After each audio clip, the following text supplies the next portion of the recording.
We're all born with special gifts, talents, abilities, unique qualities and traits that make us individuals. Every time someone is born, the universe becomes brighter and the world is impacted by this new being or presence and all of its beautiful, special glory. We're all born with raw talent. It lives within our authentic selves. Over time, and as we grow up, we have a choice to nurture who we truly are or conform to the standards, the boxes that society often likes to place on us or put us in. It is our responsibility, our duty to protect who we truly are, because happiness comes when the elements of our physical experience meets our spiritual selves. And when I say spiritual, I'm not talking about religion. I'm talking about that unique, special being or spirit that arrived the day that you were born. In a nutshell, our lives are created by design. The question is, will we build, will we craft, will we design lives that align with our authentic selves, or will we assimilate to the specs that others may try to place on us? How have you, or how will you, design your life? Sometimes, maybe a lot of times, those unique qualities and traits, those abilities can become hidden under the pressure, the stress of things in society, people, and circumstances that can make it uncomfortable to be you. And the truth of the matter is that it can actually seem like an easier decision to assimilate because there is less work involved. It takes a lot of work and a whole lot of maintenance to preserve our authenticity. One of Shakespeare's most popular quotes from Julius Caesar reads, "It is not in the stars to hold our destiny, but in ourselves." Each and every one of us has the power to create the life of our dreams based on who we truly are. I used to think that it was all on us to create the life of our dreams, but I've learned that it's a combination of things. It's the work that we do to create the life of our dreams, and then those qualities, those gifts, those traits, and then the experience that the universe gives us. My destiny, or my journey with Shakespeare, began on 7 Mile. If you don't know where that is, that's 1 mile from Eminem's 8 Mile. That's where I grew up, with my mom, my dad, and my little brother. And my parents, they were pretty strict, my mom in particular. And one of her restrictions was that we absolutely could not listen to rap music. She hated it. She still hates it. But I loved it, everything about it. From the lyrics to the beat, and I would sneak and listen to people like NWA and Salt and Pepper. One day I was in my room, and I had this little gray boom box, and I would put it really close to my ear. And then on this particular day, I was listening to Push It by Salt and Pepper. And I thought that I was being really sneaky and that she couldn't hear me. My bedroom door was closed, so I thought I was fine. But all of a sudden, I heard a knock at my door, a really firm knock at my door. And I answered it, and it was my mom. She heard me, of course. Mothers hear everything. Anyway, when I opened it, she had this really big, old, smelly book in her hands. It smelled like an addict or a library book, if we remember what that smells like. And she handed it to me, and she said, "If you like lyrics so much, read this." And that book was the complete works of William Shakespeare. And I absolutely hated it. I mean, I hated everything about it. And I was a pretty artistic kid, always singing, dancing, acting. I loved books. But this big old smelly book, I didn't understand it. I couldn't understand the language. And besides that, I was only 8 years old, so I hadn't lived enough life at that time to really understand the stories or parallel my life to any of the characters. But over time, I would pick the book up, read through it, put it back down, pick it up, read it, put it back down. And by the time I was a teenager, I had fallen in love with Shakespeare's work. And then that love just continued to grow and grow and grow. As I said, I was a pretty artistic kid, really expressive, always experimenting with different art forms. I was seeking the right art form to fully express who I was on the inside, outwardly. Everything, singing, dancing. I became somewhat of a writer as a teenager, and then as an adult, I dabbled in stand-up comedy. I even moved to Vegas because I hoped that I would find some success as a stand-up comedian. That didn't happen. I ended up getting a job at a radio station. But while there, I met a girl named Sarah, my friend Sarah, who worked with me there, and she invited me on a weekend trip to Cedar City, Utah, to the Utah Shakespeare Festival. And I said, yeah, sure, let's go. I loved theater and I loved Shakespeare. So we went and we saw 2 or 3 shows, and oh, it was magical. I mean, right there in the middle of the Utah desert lives this beautiful, beautiful festival. And on the bus ride back from Cedar City to Vegas, I thought to myself, well, I'm inspired. If they can do this in the middle of the desert, we can do this in Detroit, where we have historical sites, venues, parks, all these wonderful places that would be perfect for Shakespeare and reimagining the bard's work. So I went home in 2008, and that was probably the worst time to go back to Detroit because the automotive industry was literally on the brink of bankruptcy, and that impacted Detroit more than any other city in the country for obvious reasons. So I had a cool idea to start a Shakespeare company, but I didn't have a job, and that became top priority. But finally, in 2012, I heard of this really cool place called Tech Town in Midtown Detroit, and it's for aspiring entrepreneurs who have an idea, but it's for them to incubate because they don't necessarily have the experience to create a feasible or sustainable business. So I had an idea, but I didn't know how to do it. Or, as Shakespeare wrote, we know what we are, but not what we may be. So I went to Tech Town and I created a feasibility plan and a business plan, and I took those plans and I started talking to people about my idea. Eventually, that led to our first show. It was at a park in Detroit. It's called Grand Circus Park. And around that same time, I had met someone whose passion for Shakespeare and passion for Detroit was just as fiery as mine. I directed the show, I produced the show, I designed the lights, and I designed the audio.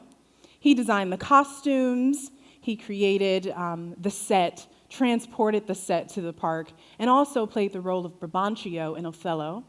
There were 11 other actors who helped us make the very first Shakespeare in the Park experience in the city of Detroit with a local cast, a reality. I was so happy. I was so thrilled that we had pulled it all together, but I didn't know if anyone would show up. I mean, I knew my mom would come for sure. She was coming. But I didn't know if anyone else would care to see all 5 acts of Shakespeare's play about the Moor. But right before the show, I looked out into the audience, and there were 500 people there. Black people, white people, people from the city, people from outside the city, and my mom. They were all there to see this wonderful thing happening in the city for the very first time. It was exciting. It was motivation to do it again. So we did a second show, but this time I wanted to challenge the audience by giving them an unexpected production of Shakespeare's work. So we performed the second show in a recycling center at the tail end of what was called the polar vortex. And the space, by the way, was not heated. But I knew that the recycling center was the perfect place. It was the only place where we could perform Antony and Cleopatra. It's an epic tale, and it had to be told in a space that was just as epic. Oh, by the way, if you're ever in Detroit, make sure to go to Recycle Here. It's the home of the original Lincoln Motor Company, and in addition to being a recycling center, it's also an artist village. So we brought patio heaters. They didn't work well, but we brought them. We asked the audience to wear their winter clothes and to bring blankets. We created costumes out of recycled or repurposed materials. We had local artists paint on wooden pallet symbols to either reference Rome or Egypt. And despite the fact that it was one of the coldest winters recorded in the history of weather, and despite the fact that at certain points we couldn't even feel our toes, everyone stayed for all 5 acts. We sipped on rum and a lot of whiskey to keep ourselves warm. And we just fully engaged with this tragedy to keep our minds off the fact that our bodies were in fact freezing. But that show proved to me, when you provide a quality product to consumers or your audience, they will support it. Unique experiences, they will support it. I think of that show fondly, even to this day, and I hope that those that were there, even though they were cold, they remember it just as fondly. We went on to perform A Midsummer Night's Dream, Romeo and Juliet, The Tempest, King Lear, and then Macbeth this past summer. This past summer, I had the opportunity to visit Utah, but this time as a guest of the Utah Shakespeare Festival. And it was such an honor and a privilege to be surrounded by such a great company of artists. It's one of the best Shakespeare festivals in the country, in my opinion. I saw 3 shows while I was there, and it was just as magical as I remembered it. It was also a very full circle moment for me, and a much needed reminder that I am walking in my destiny. How beautiful. How beautiful that my willingness to explore my creativity, it led me to Vegas, which led me to Utah, which led to the inspiration for my theater company, a site-specific theater company in Detroit called Shakespeare in Detroit. We perform in the places where people live, where they work, and where they play. That could be anywhere from a theater to a park to a recycling center, wherever our imaginations lead us. How sweet that my mom giving me this big, old, smelly book ended up being a roadmap, to my surprise and delight, to combining my love for comedy, my love for art, my love for Shakespeare, and in my hometown, wow, entrepreneurship. Entrepreneurship has been a gift, personally and professionally. Professionally, it's given me the opportunity to meet some of my idols, and I got to be on the cover of a magazine. That was pretty cool. But more than that, it has revealed areas of my personality that needed work because I had let some of the negative elements of my physical existence seep into my consciousness and eat away at the person that I was born to be, that unique being or presence that arrived more than 30 years ago. There have been times when I have let the opinions of others make me feel as though we were not worthy of some of the attention or awareness the company has received and earned. There have been moments where I've gone into a room and I've looked around at different events or speaking engagements, and my education or my credentials haven't been as decorated as others, and I felt insecure. And there's been a lot of moments when I've walked into a room, I've been the only woman of color. That happens a lot when it comes to leadership at Shakespeare companies, believe it or not, or companies in general. And I felt lonely or tempted to not use my voice.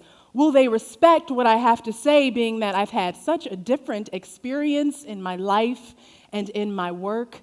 I felt intimidated.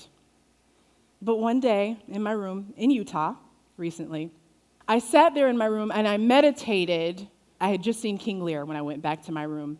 I had a to be or not to be moment. And it's very funny that I had a Hamlet moment after seeing King Lear, but I sat there and I asked myself, if I was going to be the person I was born to be, would I honor that little girl from 7 Mile, remember that's the place 1 mile from Eminem's 8 Mile, whose mother gave her a book that she eventually fell in love with?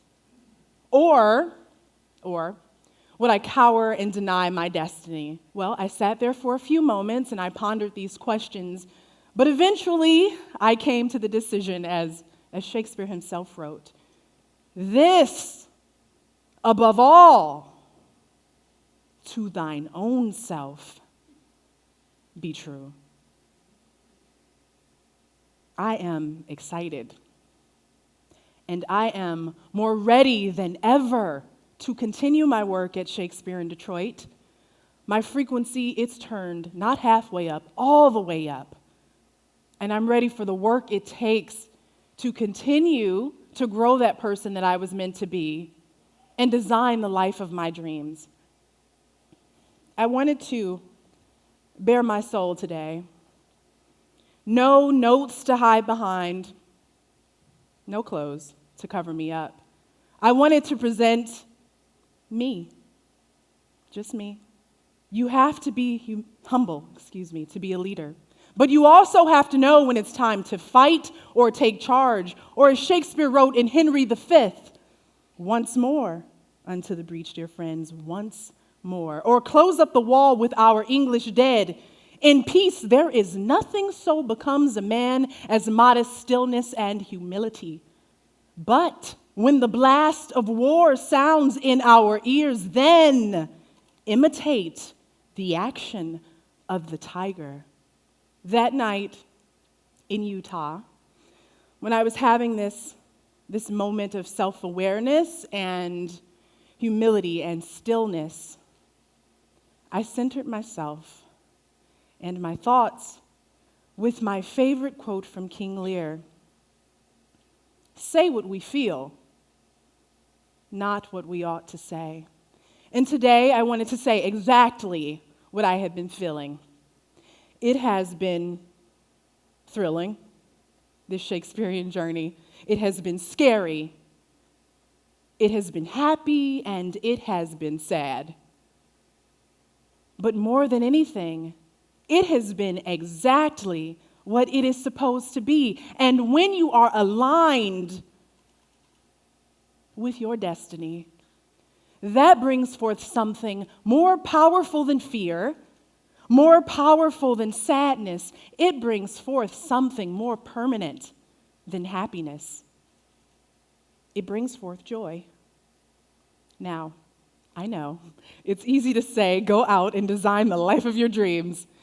It's probably easier to design maybe a set or a costume, a prop, because life can get in the way, and we all have struggles every single day. Some of the struggles that I've had, from insecurity to intimidation, they can cover up who we truly are. I get it. There are things that can hold us back. People's opinions, society's standards, they can constrict us, much like an Elizabethan corset can restrict movement and breathing. It doesn't allow the flexibility to move and to grow. It can be uncomfortable and it can be painful. On the outside, you can pretend like everything is okay and create this facade, but on the inside,